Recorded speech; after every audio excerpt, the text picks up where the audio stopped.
Good morning. Apologize for running a bit late. Had a call run late.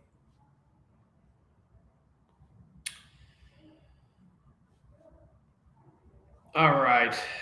More Iran nonsense overnight. Obviously, creating a bit of noise. Nothing crazy. I mean, we continue to have this very interesting dialogue around this, as we've had from almost the beginning. One side's like, well, you know, we're good, and the other side, we're not good. Straight's open, straight's not open. And, you know, what's underlying all of this is we still have bombs and missiles flying all over the place. So, um, long story short is, generally speaking, bonds seem to be digesting this latest iteration of unrest, I'll call it, pretty well. What we have in the markets at large is Asia overnight, mixed.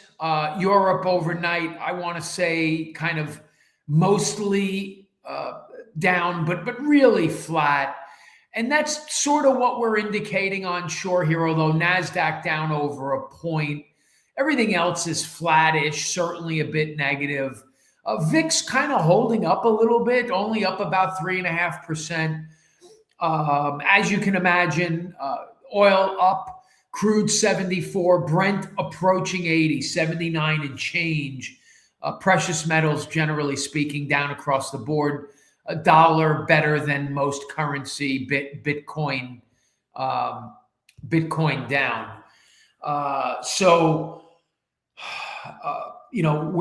We're at a point. If you look at the coupon stack, we're getting up to a point where there's little to no value in 4.5s and 5s at this point.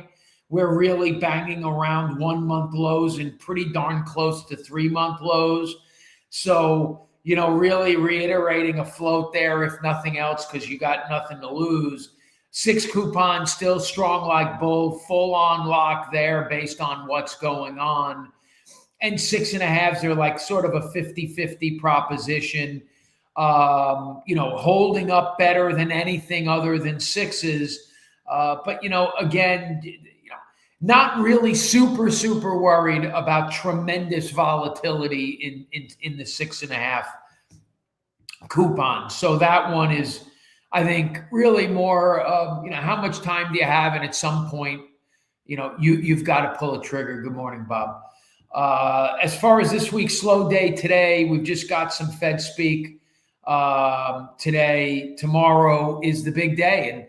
And, where I'm a little bit disappointed, and I say this as though I'm disappointed in the market. That's not the case. The market's just really reacting to Iran. I think more I'm disappointed by the turn of events that is leading me to be disappointed in the market, because, I felt like where we were, Thursday, Friday, it put us in a position to maybe rally a little bit into this CPI, and would allow those of you that maybe took on some excessive risk, or really any risk at all, to kind of pull the trigger ahead of tomorrow. I mean, tomorrow matters, right? 8:30 CPI. We've got Warsh testifying about monetary policy for the first time at 10 o'clock. We've got a bunch of Fed speak, Barr, Goolsbee, Cook, and Bowman.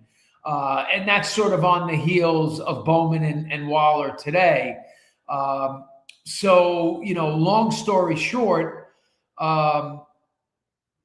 with 2 days of testimony, a bunch of Fed speak, CPI, lesser extent PPI, and then retail sales on Thursday, plus claims, would have loved to have been in a position, for those of you that took on maybe a little bit of risk, to be able to kind of clean up July a little bit.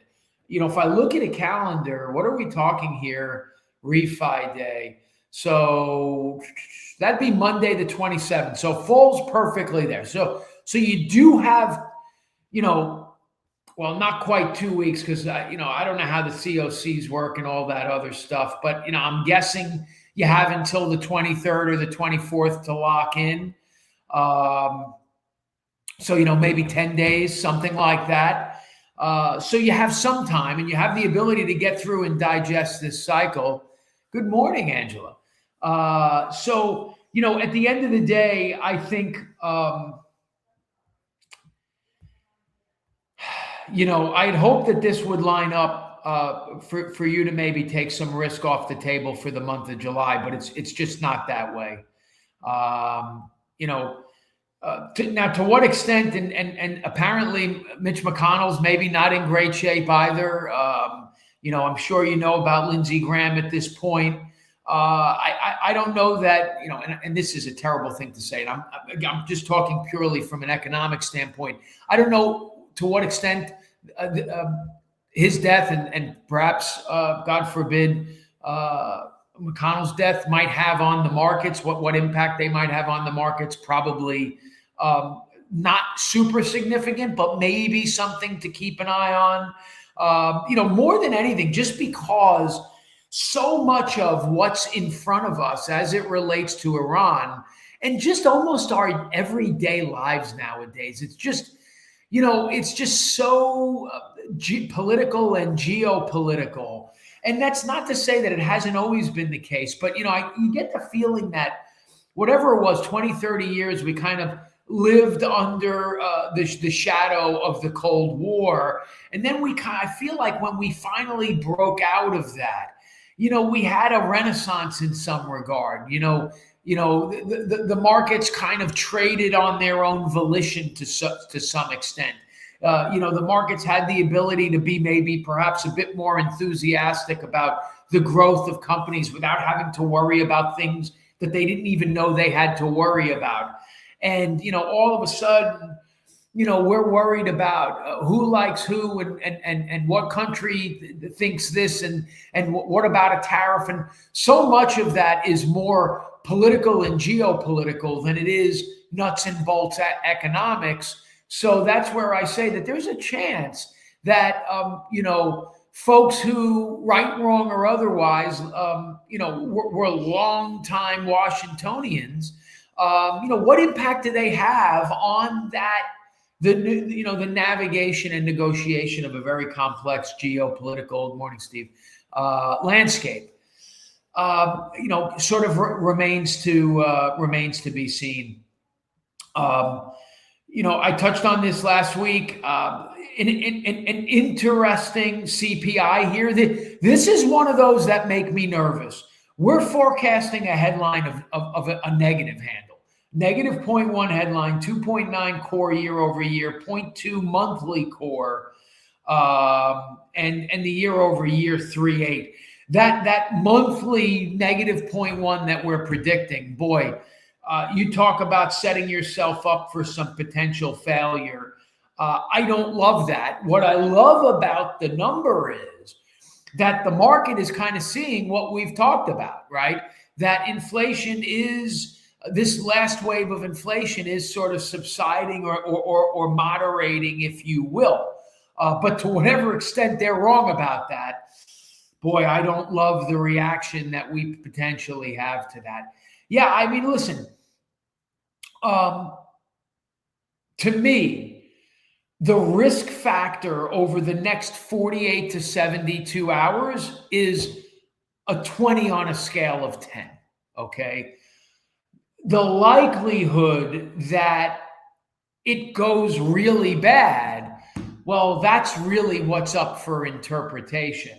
I seem to think that even if we were to print a flat monthly, the market might not really view that as a beat. 460 on 10s, it's hard to say that the market is trading us at deflation, right? And that's what that number is.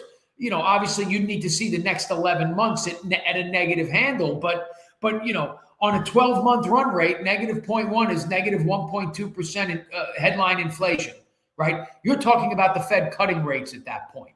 So a 460 handle, the market's not trading a negative number here. We print flat 0.1.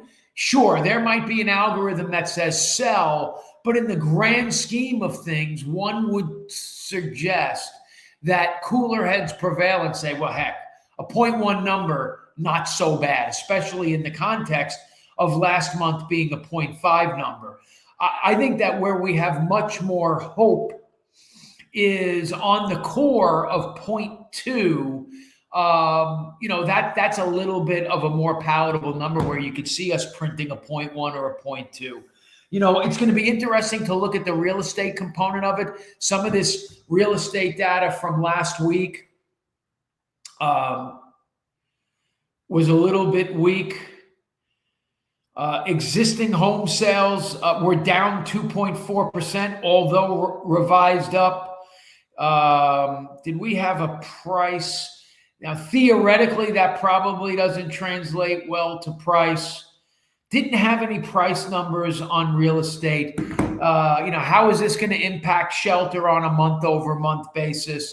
That's sort of what I'm looking at, and one would think on a headline basis because of the price of energy that maybe that negative print isn't that risky. So there you have it. I think that, like I say, risk is a 20 out of 10. Opportunity is potentially a 10 out of 10, or maybe even 100 out of 10 based on this chart. And maybe risk equals reward. But we've got a couple of absolutely choppy days ahead of us. So not for the faint of heart, buyer beware. We are continuing to tick down a little bit. So looking like we're about four ticks worse, sort of across the board. And on a 2-day chart, you're well below Friday's rate sheets, a good 5-6 ticks below Friday's rate sheets. So thanks for joining live, watching on replay. Until tomorrow, bulls and bears make money, pigs get slaughtered. Have a great day.